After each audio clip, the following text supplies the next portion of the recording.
I'm Christina Davis, editor of the Worcester Business Journal, here with our latest video letter to readers. I'm here previewing our issue that comes out November 23rd.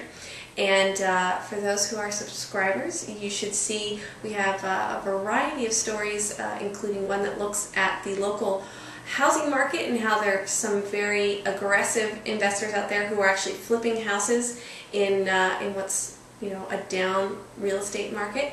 We also have a look at the manufacturing sector and whether manufacturing jobs can continue to exist here in Massachusetts. There's been some notable companies that have reduced their workforce and sent some jobs overseas, including Evergreen Solar and Boston Power. So that's a really interesting story as well.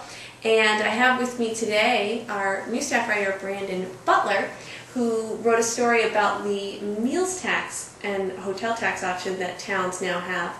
And so, Brandon, what did you find when you looked into how towns are choosing to or not implement this meals tax option? Right. Well, more and more communities are adopting the local option hotel and meals taxes, and so this article looks at what the impact of that is on businesses. Specifically, we looked at a restaurant that straddles the town line between Auburn and Oxford, and one of those communities has the meals tax and the other one doesn't. So it's brought up some interesting things to look at.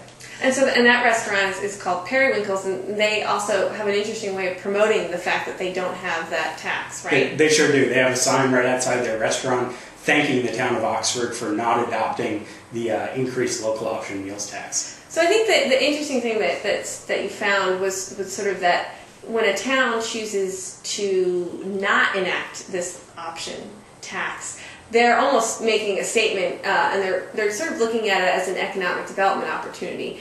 What towns, have decided not to do the tax, and what reasons do they give for that? Right. Well, some communities in north central Massachusetts, Fitchburg and Leominster specifically, have not adopted the tax. And I actually spoke with Leominster Mayor Dean Mazzarella, who says that he sees it as an opportunity to promote his community that they do not have the meals tax and have not implemented it. Mm-hmm. And wasn't it someone you spoke to, one of the local towns outside of Worcester, really said, if Worcester hadn't done this tax, we might not have. So, there's been a bit of a domino effect. Yeah, exactly. Worcester was one of the first communities to implement it, and they're going to be seeing over $1 million in extra revenue from the local option taxes that they've adopted.